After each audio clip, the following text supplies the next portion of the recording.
Christy Hui is a serial entrepreneur and CEO and founder of Action Flix Media. She's known for creating the Emmy-winning Shaolin Showdown franchise with Warner Brothers and Shaolin Chronicles on Netflix, now streaming on Amazon. A creative business executive, she specializes in transforming innovative concepts into global entertainment franchises that span games, toys, and consumer products. An award-winning content creator, Christy earned her EMBA from USC Marshall School of Business and enjoys collaborating with creative teams and corporate partners to produce global content, including Emmys, Telly Awards, and W3 Awards. Your film beautifully captures the long-practiced expertise of the Wuyi artisans who produce black and oolong teas widely consumed in the West. You can't help but see that the lives of the people you profile and the life in the leaf blend in such harmony that those who drink these teas are enriched. The film presents tea making in rich detail and more authentically than I expected. Thank you, Dan. It is such a mystical project, Dan, that how it came about.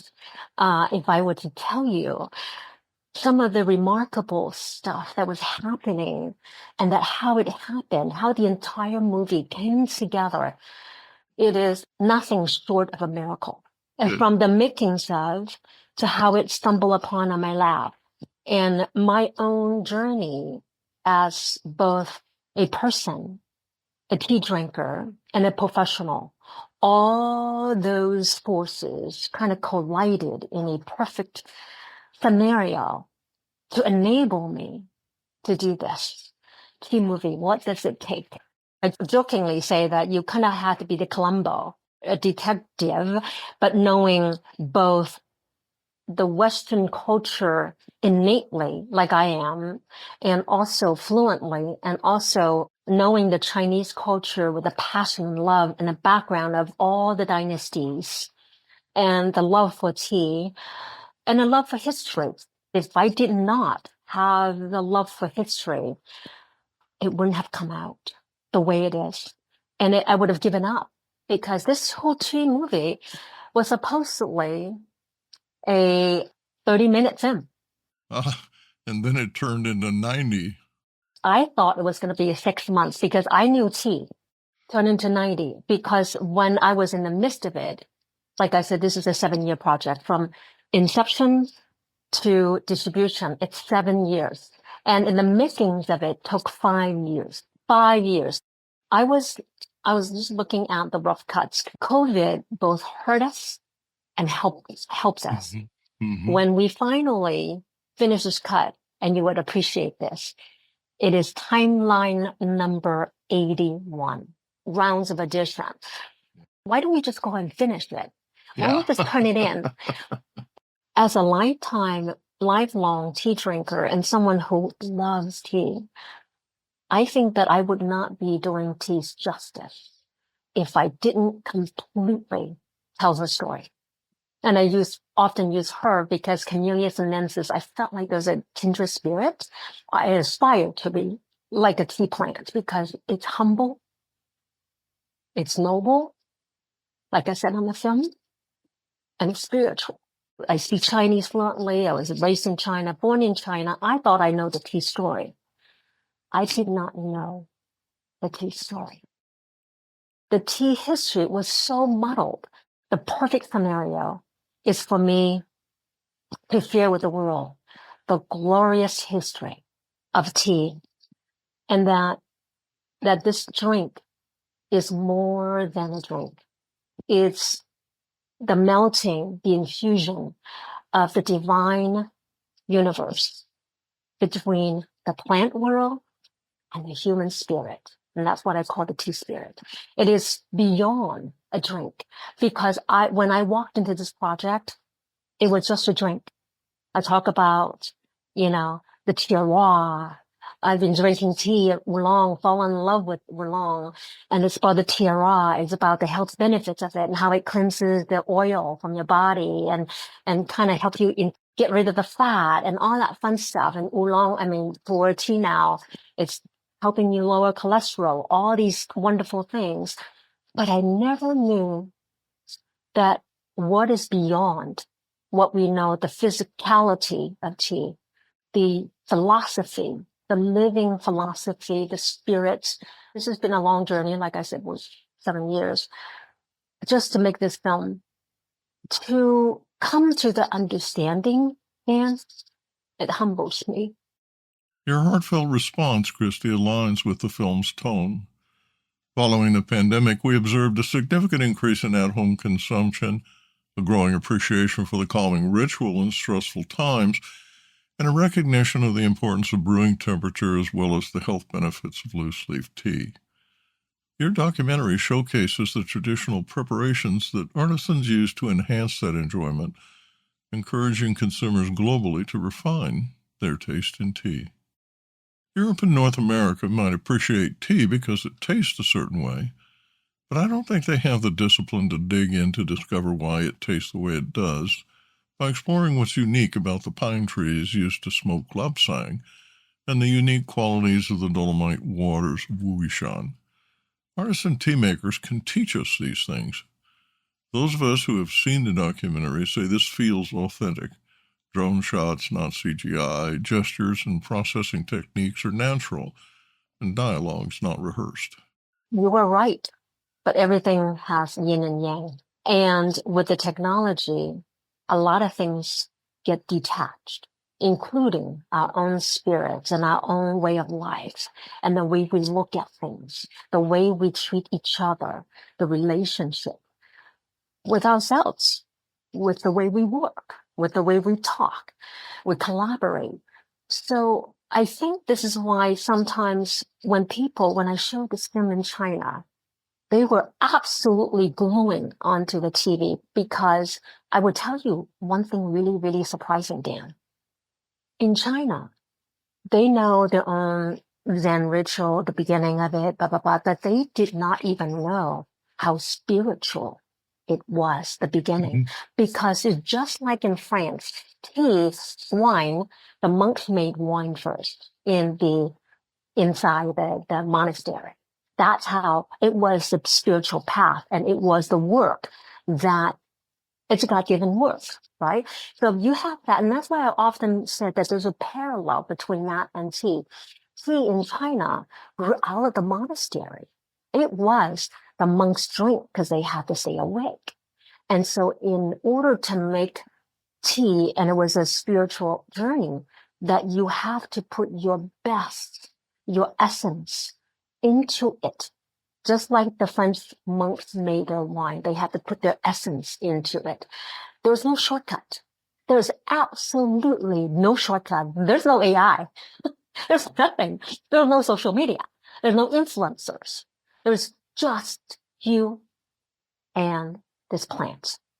So when you put that into that truest essence of what it is, it becomes what it is, which is imbued with holy, your spirituality, between the melting of two spirits form, the plant and the human. That's why I was so touched. I almost was near tears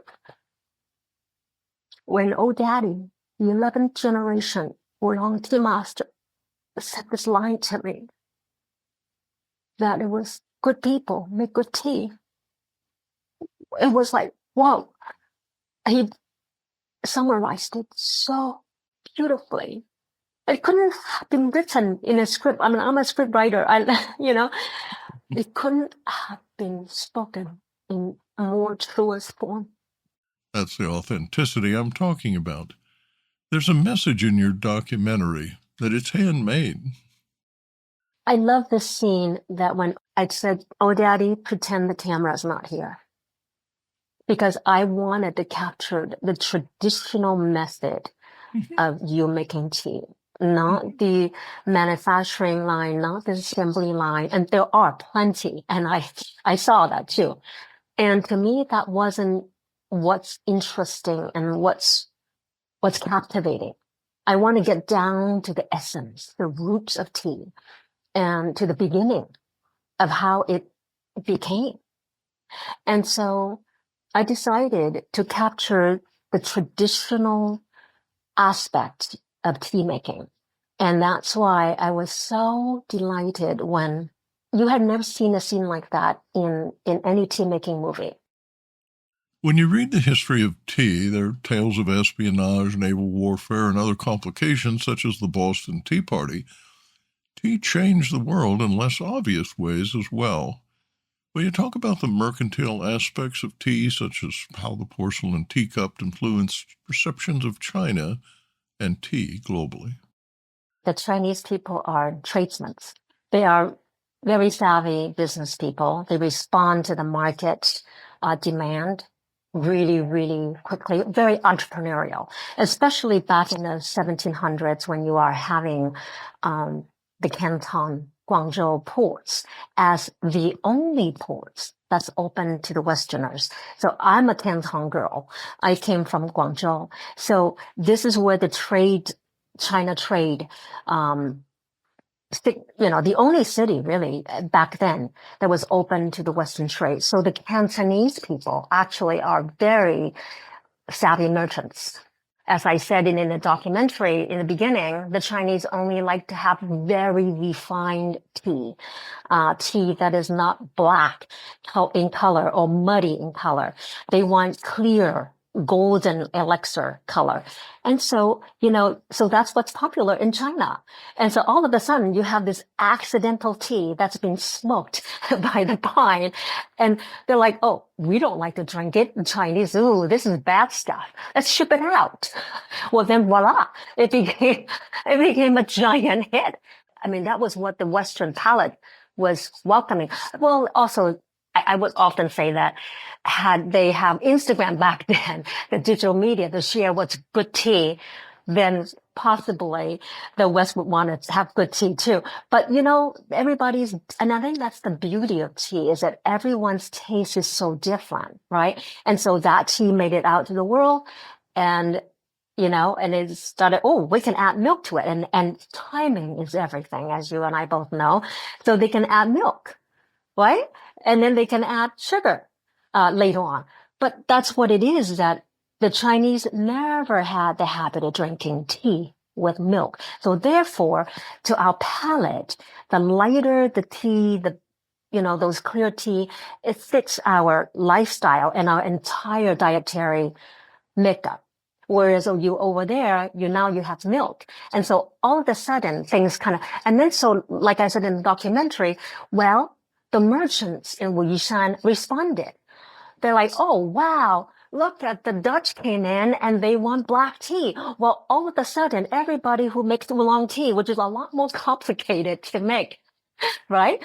That's the most complicated tea to make and make well oolong tea. 14 different interlocking steps that you cannot miss one step. And just like old daddy had to do this firing, kneading and all those kind of things. And everybody kind of changed. And so a lot of tea masters and tea houses started to make black tea, which is a lot easier to make for them. Well, right. So all of a sudden you have that exporting. Now about teapots and tea things. And then when these tea things come out to China, and you're right about all the European families, when those who have the wherewithal would go and say, I want the finest, tea things. Even our own very president, George Washington, had to have his own tea sets, right? Mm-hmm. Because he has to. And so we actually have the invoice that George Washington paid for that Cantonese blue and white set in his library, because every bachelor has to have that. That is symbol that you desire. European porcelain industry has not reached the height where it could withstand boiling water. And so therefore, they did not have the type of teaware to actually brew tea the way that it's supposed to be brewed. Postscript. Behind the scenes with Christy Hui. I went back to China 5 times to film.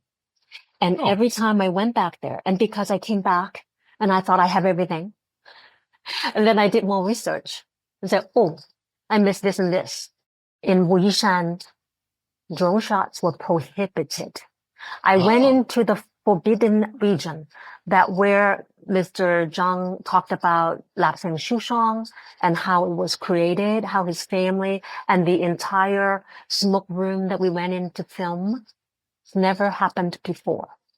No Westerner. I, as an American, am not even permitted to go in. I mean, there's so many things behind the scenes, all the tickets and all these wonderful events we can do to literally walk viewers through some of the marvelous happenings around the film that you're like, truly, this is a miracle. The fact that it came out the way it is, it's a miracle in and of itself. Now streaming on Amazon Prime and available on Tubi, the documentary is well deserving of global exposure.